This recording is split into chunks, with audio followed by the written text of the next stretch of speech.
this chat yesterday, and I know before she had I think she's actually doing the method, but I told her I would show I guess make a clip of it on stream about setting up like a basic, I guess, hacky way of outlining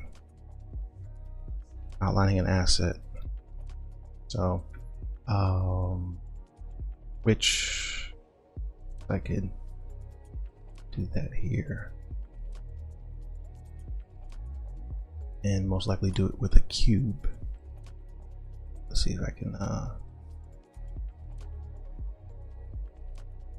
do it really quick here and record it later.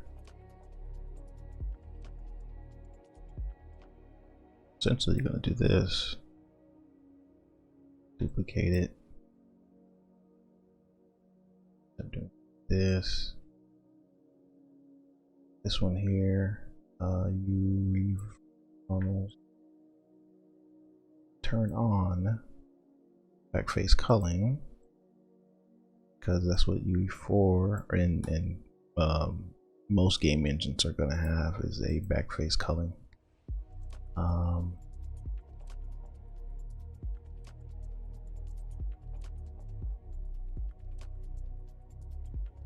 And let's say you set this to yellow, and you're gonna set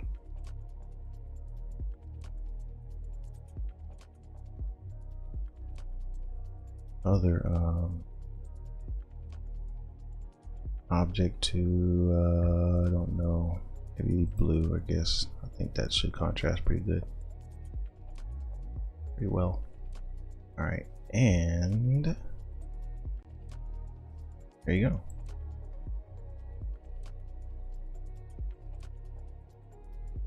So however thick you want it, right? Make sure here you get the right one.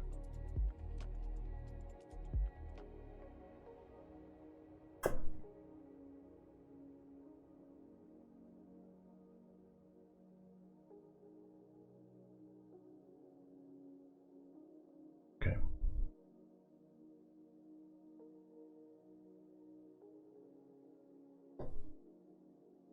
Okay, so it's highlighting. Then base object. So it requires you to use a duplicate mesh, so which can and cannot be expensive, right? It just really depends on what you have in your game, because you can even do the same thing with characters. You can highlight characters, but the only difference is if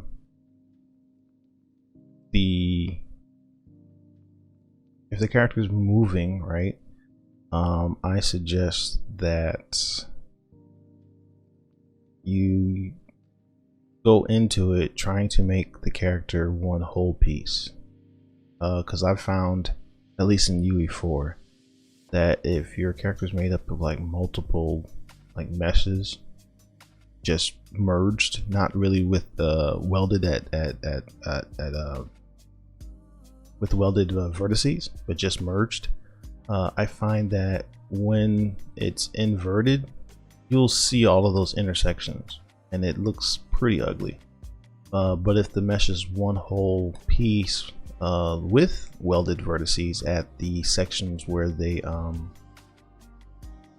separate, it becomes one mesh, and then it's a lot cleaner of a highlighted I guess stroke, if you want to say. It looks more like this basically.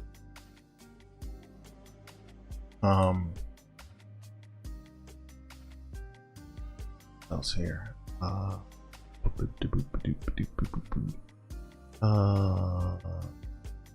yeah, so I mean, basically, like I said before, it requires you to duplicate your mesh doing it this way. Now the other part that I'm pretty sure I can do in Maya, I I just don't really like doing like rendering and things like that in Maya. But in UE4, you can set up a material for this, which we can go and do really quick. You can set up a material for this, and on the highlighted part, it doesn't matter what material you put on the base object, but on the highlighted part, you really want to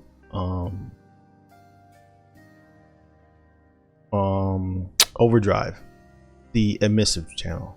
So usually, you know, most channels are looking for like a 0 to 1 range, like, you know, emissive, specular, metallic, ambient occlusion, things like that, right?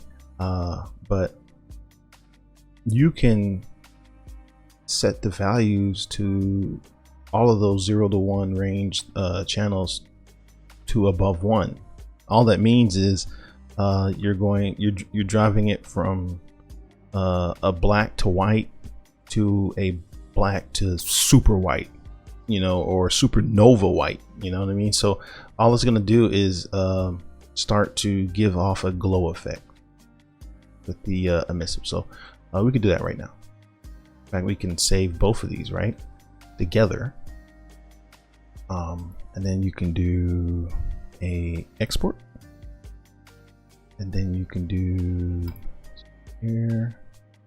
Drag this off screen here really quick. Let's go. Let's do this. Let's say this in Game Jam. Call this highlight example.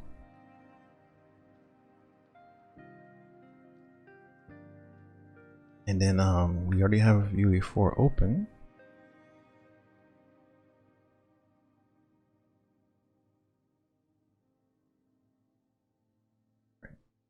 Do this here,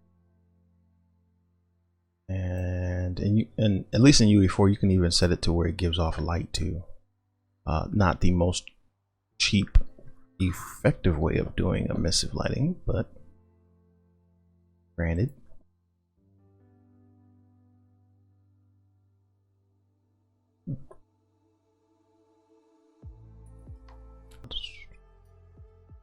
I think we're good, so let's import.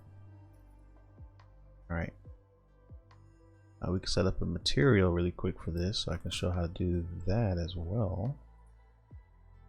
That's my new Jewish name. So we can set up let's call this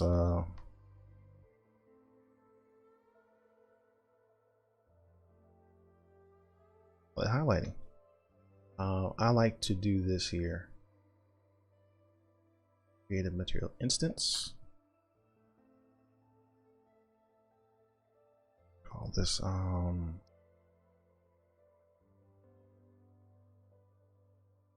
highlight, and one. And I'm not gonna make one. I'm pretty sure we will make a mask at some point on this stream. So if you haven't seen it yet, you will. Probably not so far in the future, because let me see, we have to we're probably going to make a mask for this start title screen, so that way we can put a actual particle effect behind it and have moving fire. This is just static fire for now, so I'll be making a mask pretty soon, hopefully maybe even on this today, because I really need to get out the YouTube videos. I'm building quite a collection, so I really want to get those out. All right, so we're here and we're going to open up our base material, and we'll set it up to where we can use this base material and make two different material instances off of this base material. So let's give, I guess we're gonna give it a color, right? Let's set it up to where we can define this color however we want, right? We're going to convert it to a parameter. We're going to call it base slash highlight color, which means we can use this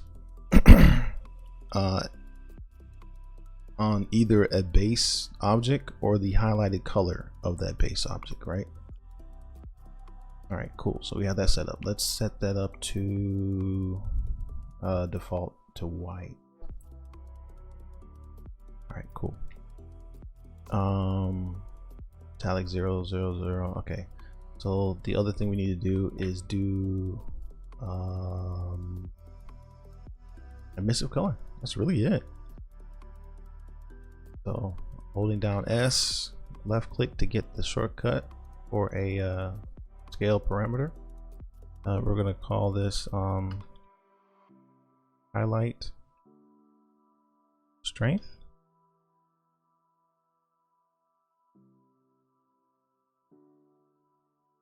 Oh, I'm sorry. We need the static switch parameter.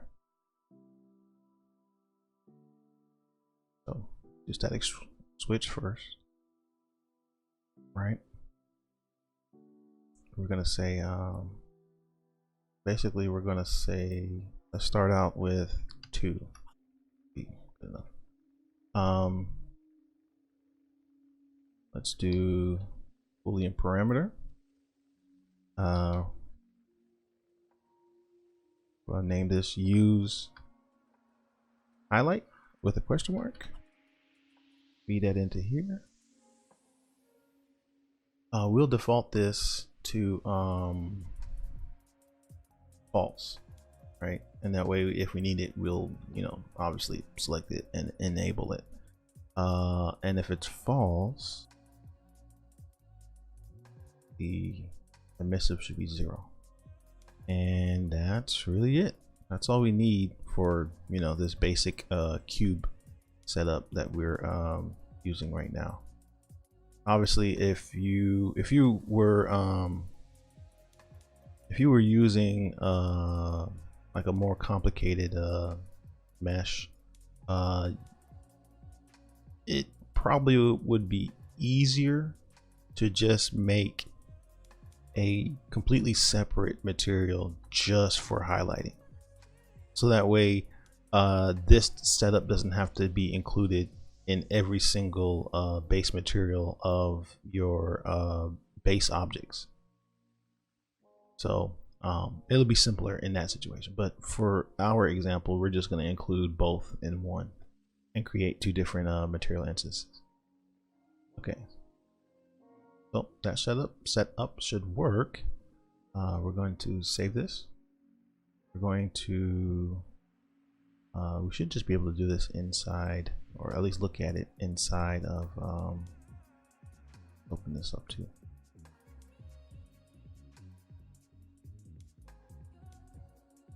Okay, oh, we got to create the second one. And open that up. Let's create a material instance off of that. Let's name this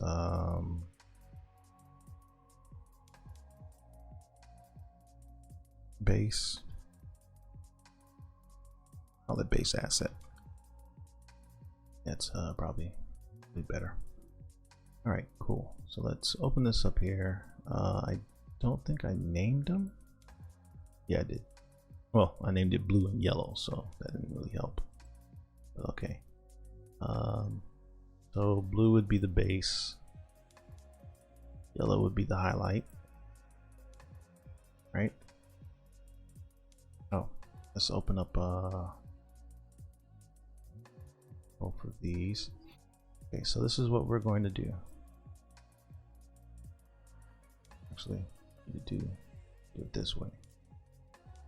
Let's open up this. Open up this too as well. Connect these together. All right, let's zoom in on our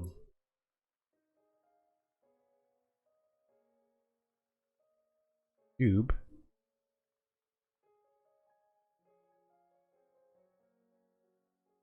And if we set everything up right, we should see some stuff going on here. All right, so this is the base asset. So use highlight is already set to false. So the only thing we need to do is change our color. Well, no, let's change our color to, I guess, a green. It's green, or maybe just blue, right? Might as well just do blue. Okay. Let's switch over now to our highlighted material instance. So we're gonna check use highlight, and then we're gonna actually enable it, right? And as you can see already, we're starting to kind of get this outline, right? And it just really depends on what you want artistically, right? So you can come down here and select one, and obviously that's going to change it. If you want something pretty faint, you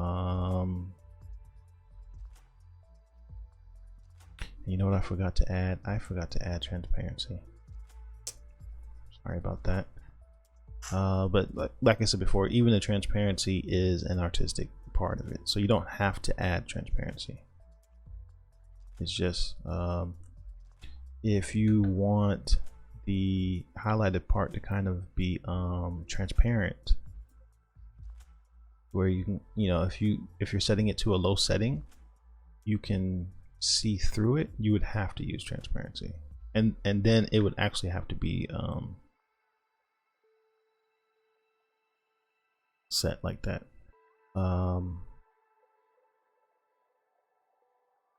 Get our material instances back up on the screen here. Okay, so let's drive this past, let's set it to a high number, and it should start to glow at that point. So we're just going to keep going until it starts to glow. Now, I don't know how good the resolution is on your screen as you watch this, but even at about, I'd say 12, 13, it's starting to have a faint glow, right? So we can keep driving this as far as we want. Okay, cool. Now, if you notice, at some point, it's going to kind of start doing this little, I don't know, weird, funky, pulsating thing. Me personally, that's when I kind of start to back off from it.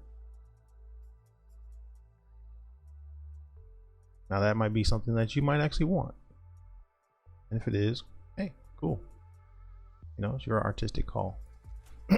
Okay, so now you can leave it at white. I use different colors, obviously. Oh, you know what? This is the wrong. I set it up wrong.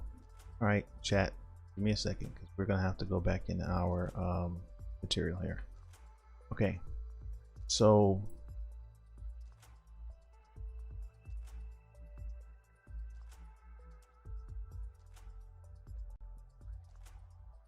actually it wouldn't be here. I mean, it could be there, because 0 times any of that stuff is, couldn't give it a color still. Okay, cool.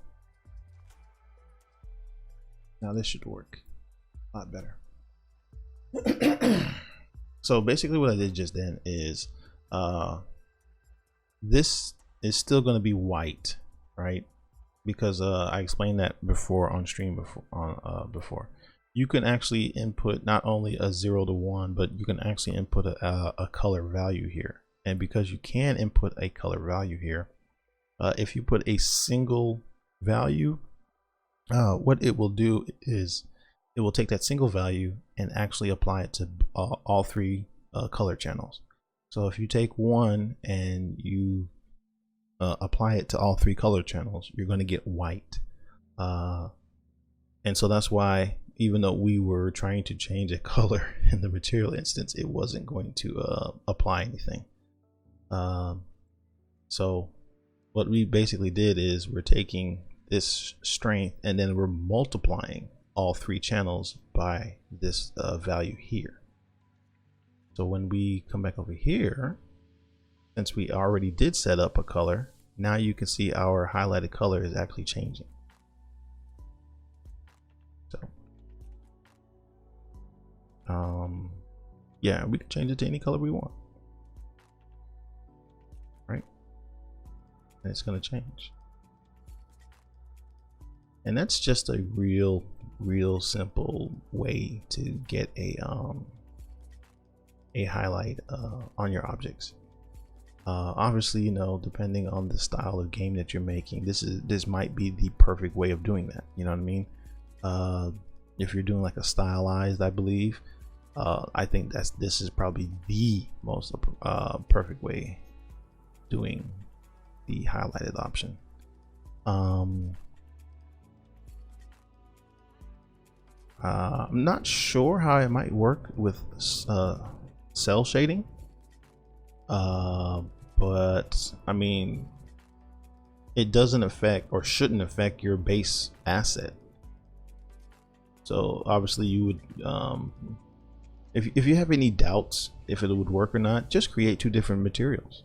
Create one material for your base asset and just create another material that you could use universally for your highlighting, which might even be simpler to do, you know.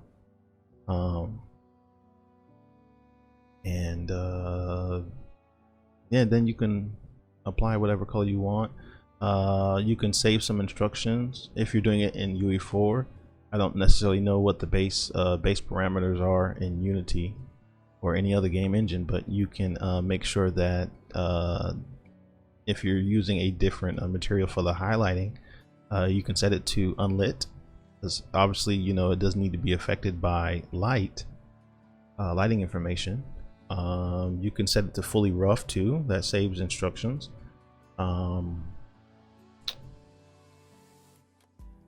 I know in UE4 you can turn off what is it, normal tangent space, because once again it doesn't really need any of that. You just need it to basically display emissive value and that's really it.